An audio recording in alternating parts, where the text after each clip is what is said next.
Ever wondered how Napoleon transformed his family into a cornerstone of his empire? Curious about the living descendants who carry on his legacy? Ready to explore the intriguing dynamics of the Napoleonic dynasty's imperial rule?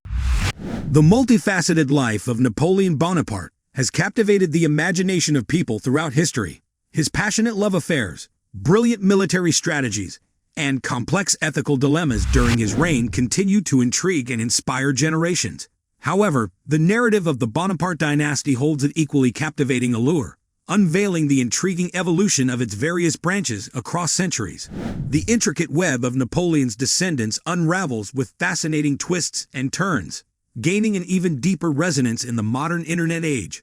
The emergence of online resources like Ancestry has democratized the exploration of family histories, making it possible for individuals beyond prominent historical figures to delve into their ancestral narratives and unearth intricate details that were once shrouded in mystery. Born on the island of Corsica to humble Italian nobility, Napoleon Bonaparte emerged from an unassuming background to become a towering figure in European history. His meteoric rise to power, marked by his military brilliance and political acumen, left an indelible mark on the continent. Yet beyond the epic conquests, the strategic alliances, and the tumultuous reign, lies an equally compelling narrative, the story of the Bonaparte dynasty.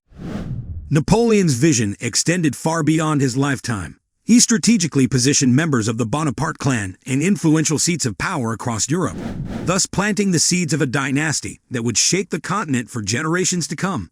These carefully orchestrated marriages and appointments served not only to consolidate his rule, but also to extend the reach of his family's influence. It was a calculated move, one that would resonate through the annals of history.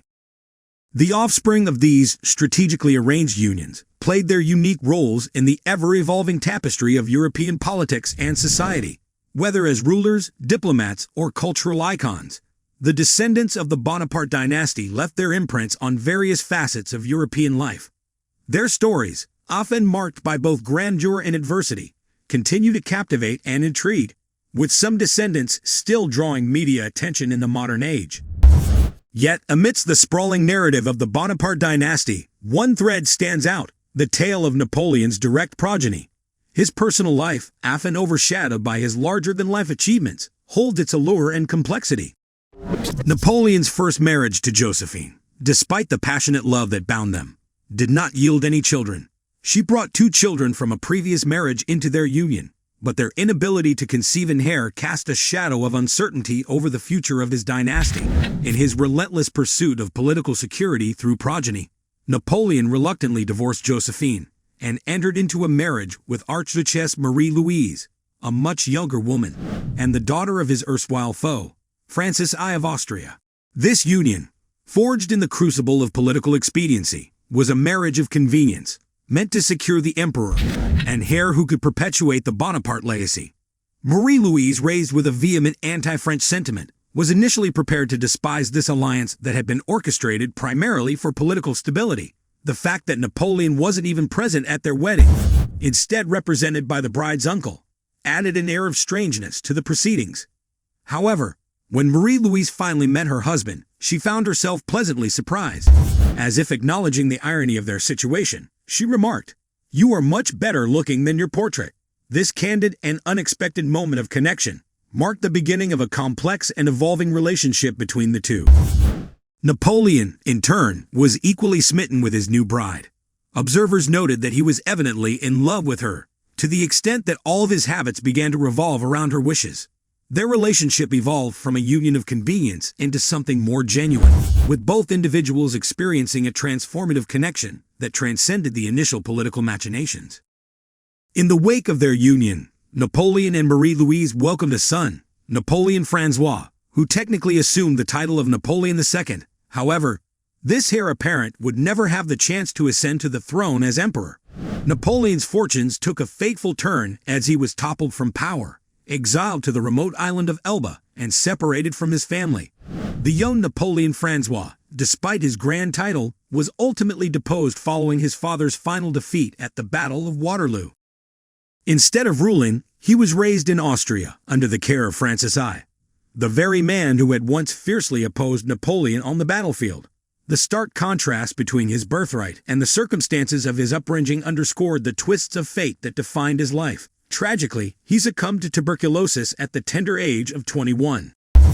Amidst the layers of romanticized affection shared between Napoleon and his first wife, Josephine, a notable absence cast a shadow over their union: the absence of children born from their love. Despite the depth of their connection, the couple's partnership did not yield any offspring. Having borne 2 children from a previous marriage, Josephine faced the unfortunate circumstance of being unable to conceive again with Napoleon. For the ambitious emperor, the prospect of an heir held immense political significance, embodying the assurance of a stable dynasty to solidify his rule. As the absence of a direct heir began to loom as a strategic concern, Napoleon was compelled to make a heart-wrenching decision: divorce Josephine in pursuit of a marriage that held greater promise for the desired outcome. It was in this intricate dance of politics and personal yearning that Napoleon's path intersected with that of Archduchess Marie-Louise, a woman notably younger than him. Their union was a curious blend of political expediency and matrimonial commitment. Marie-Louise's father, none other than Francis I of Austria, had stood as a formidable adversary to Napoleon on the battlefield, as their forces clashed in the historic Battle of Austerlitz, a confrontation etched into the annals of the Napoleonic Wars for its monumental significance. Hold on a moment. Before we continue unearthing the secrets of Napoleon's family empire, make sure you've subscribed to our channel. It's like building your very own dynasty of historical knowledge. After all, if Napoleon could conquer nations, you can conquer that subscribe button. The irony of their marriage wasn't lost on the observers of that era, as political considerations intertwined with the enigmatic workings of the heart. In a twist of fate, the daughter of a former adversary found herself wed to a man whose strategic genius and indomitable will had reshaped the map of Europe. This union, driven by the pragmatic need for an heir, united 2 individuals from disparate backgrounds in a bond, carrying the weight of personal aspirations and political implications. Nurtured in an environment steeped in anti-French sentiment, Marie-Louise was primed to harbor a profound distaste for the marriage that had been meticulously arranged, described in her father's words as a means to attain several years of political tranquility. In a curious turn of events, Napoleon himself was conspicuously absent from their wedding ceremony, opting to delegate his presence to the bride's uncle. The initial atmosphere surrounding their union was, at best, laden with uncertainty and foreboding. However, amidst the backdrop of orchestrated political alliances and familial expectations, a surprising twist awaited. As Marie-Louise came face to face with her enigmatic husband for the first time, a revelation unfolded that defied her predisposed reservations. Casting aside the preconceptions bred from her upbringing, she found herself captivated by the man she had been married off to in the name of diplomacy. In a moment that carried with it a spark of genuine connection, she uttered words that transcended the scripted nature of their union. "You are much more handsome than your portrait." This candid expression encapsulated the unpredictable essence of human interactions, an unscripted moment of honesty that resonated with authenticity. Marie-Louise's comment, uttered in the presence of the very man whose portrayal had been carefully curated through commissioned artwork, symbolized the profound impact of personal encounters over the abstract representations that often precede them. In this unexpected convergence of 2 souls brought together by circumstance, the narrative takes an unexpected turn. The marriage, once perceived as a coldly calculated maneuver, unfolded into a relationship nuanced by genuine intrigue and growing affection.